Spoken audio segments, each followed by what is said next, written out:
முன்பு ஒரு காலத்தில் பிரம்மதத்தா என்ற அரசன் பனாரஸை ஆண்டு வந்தான்.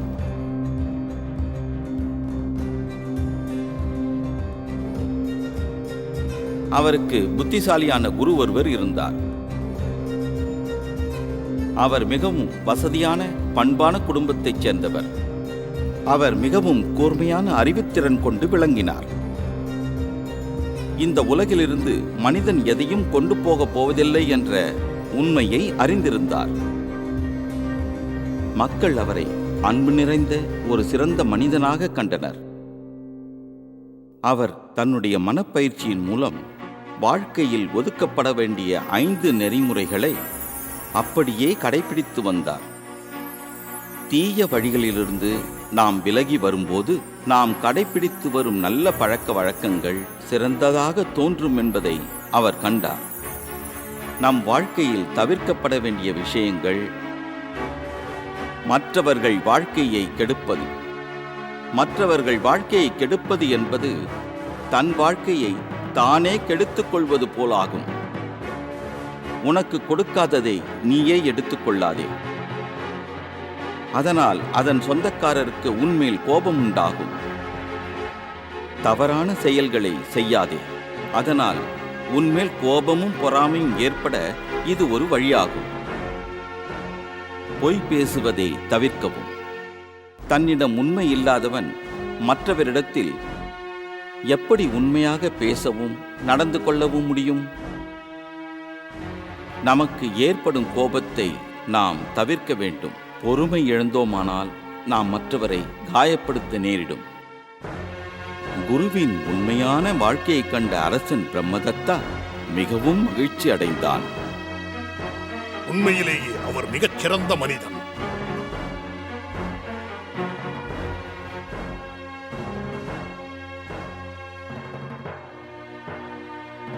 உண்மையிலேயே இந்த மன்னர் மற்றவர்களை விட எனக்கு அதிக மதிப்பும் மரியாதையும் கொடுக்கிறார். அப்படி என்னிடம் என்னதான் சிறப்பு உள்ளது? அவர் ஏன் இவ்வளவு மரியாதை கொடுக்கிறார் என்று தெரியவில்லை. நான் ஒரு நல்ல வம்சத்தில் வந்தவன் என்றா, அல்லது நான் ஒரு செல்வந்தன் என்பதாலா, சகலமும் நான் அறிந்தவன் என்பதாலா என் அறிவுக்கு மரியாதையா, அல்லது என்னுடைய இந்த சிறப்பான குணத்திற்கா? இதற்கான விடையை நான் எப்படியாவது கண்டுபிடித்தாக வேண்டும். அவரது கேள்விக்கு விடையை தெரிந்து கொள்ள அவர் ஒரு சோதனையை செய்து பார்க்க முடிவெடுத்தார். அவர் ஒரு திருடனாக மாற முடிவு செய்தார். மறுநாள்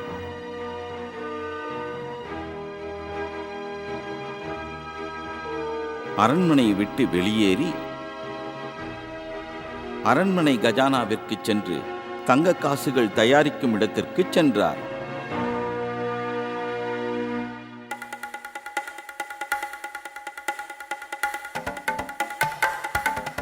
அங்கு ஒருவன் தங்க காசுகள் செய்து கொண்டிருந்தான். அந்த குரு தங்க காசை எடுத்துக்கொண்ட பிறகு அவர் அந்த இடத்தை விட்டு சென்றார்.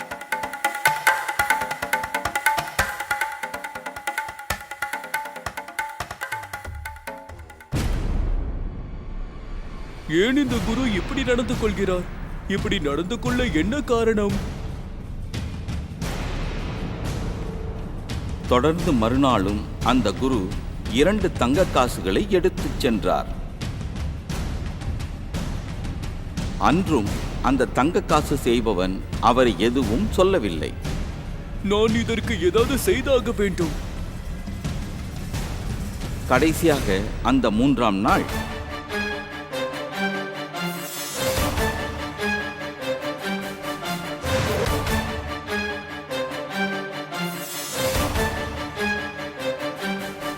அரசருடைய மதிப்பை பெற்ற அந்த குரு கை நிறைய தங்க காசுகளை அள்ளிச் சென்றார். இந்த முறை அந்த தங்க காசு செய்பவன் குருவின் மதிப்பையும் அதிகாரத்தையும் பற்றி கவலைப்படவில்லை. அரசரின் கஜானாவில் இருந்து தங்க காசுகளை எடுத்து செல்வது தாங்களுக்கு இது 3வது தடவை. அவன் கத்திக்கொண்டே அந்த குருவின் கைகளை பிடித்து கொண்டான். அரசரின் பணத்தை திருடிய திருடனை நான் பிடித்து வைத்திருக்கின்றேன். அரசரின் பணத்தை திருடிய திருடனை நான் பிடித்து வைத்திருக்கின்றேன். உடனடியாக அங்கே சில பேர் ஓடோடி வந்தனர்.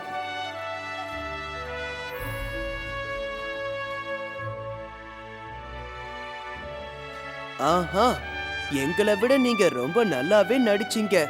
நல்லவனுக்கு எடுத்துக்காட்டா இருந்தீங்க. அவர் ஒரு ஏமாற்றுக்காரர். அவருடைய கைகள் பின்புறமாக இறுக்கி கட்டப்பட்டது. மன்னரிடம் ஒப்படைப்பதற்காக அவரை அழைத்துச் சென்றனர்.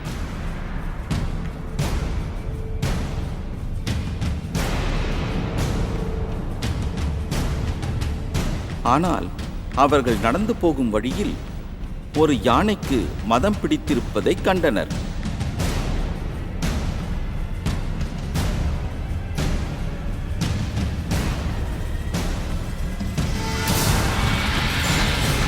அந்த யானை பாகனிடம் அடிபணியாமல் மிகவும் அவனிடம் மூர்க்கத்தனமாக நடந்து கொண்டது.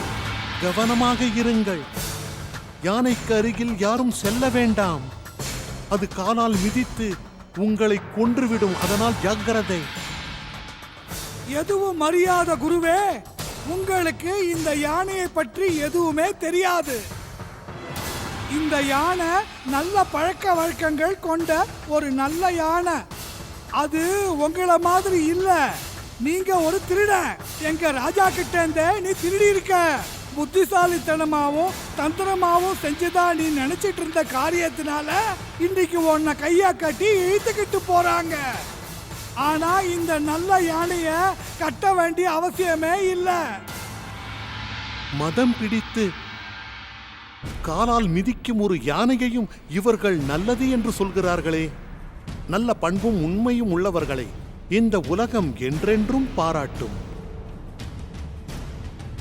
அவர்கள் அரண்மனையை அடைந்தபோது முனிவர் சிறிது கலக்கமடைந்தார்.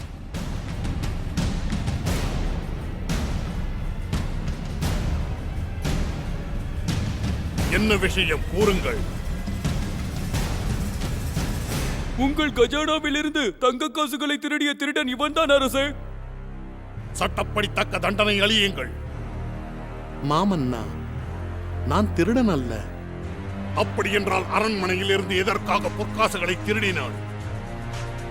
நான் பரிசோதனை செய்து பார்க்கவே அந்த காரியத்தை செய்தேன். அதாவது மற்றவர்களை விட எனக்கு ஏன் மதிப்பும் மரியாதையும் தருகிறீர்கள் என்பதை அறிய நினைத்தேன்.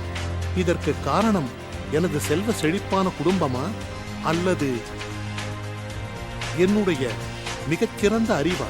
என்னுடைய அனைத்து சந்தேகங்களையும் தீர்த்துக் கொள்வதற்காகத்தான் நான் அவ்வாறு செய்தேன். அதாவது பொற்காசுகளை திருடினேன். ஆனால் நான் கை நிறைய அந்த பொற்காசுகளை திருடியவுடன் என்னை திருடன் என்று சொல்லிவிட்டார்கள். என்னை நல்லவன் என்று கூற மறுத்துவிட்டார்கள். மரியாதையும் மாறிவிடுகிறது. ஒரு மதம் பிடித்த யானை மற்றவர்களை துன்புறுத்தும் போதும் அதை நல்லது என்று கூறுகிறார்கள். இனி எந்த விவாதமும் தேவையில்லை. அவர் தான் கற்றுக்கொண்ட பாடத்தை மன்னனுக்கு தெரிவித்தார். அவர் கூறியதாவது: சிறந்த வம்சத்தில் பிறப்பதும் செல்வ செழிப்போடு வாழ்வதும் நல்ல பண்பு உள்ளவன் என்று அவனை மதிக்க வைக்கிறது. தன்னுடைய மதிப்பிற்குரிய குரு கூறிய விளக்கங்களை கேட்ட அரசன் அவரை மன்னித்தான். என்னை மன்னித்து விடுங்கள் மன்னா. நான் தங்களை சோதித்து பார்க்கவே விரும்பினேன். இன்னும் எனக்கு ஒரு சந்தேகம். ஒரு கெட்ட யானையை எப்படி நல்லது என்று கூறுகிறார்கள்? யானைக்கு இப்போது மதம் பிடித்திருந்தாலும் முன்பு நல்ல குணத்தோடு இருந்தது. உண்மைதான். செய்த தவறுக்கு என்னை மன்னித்து விடுங்கள். எதையும் பெரிதுபடுத்த வேண்டாம். சென்று உங்களது வேலையை கவனியுங்கள் குருவே.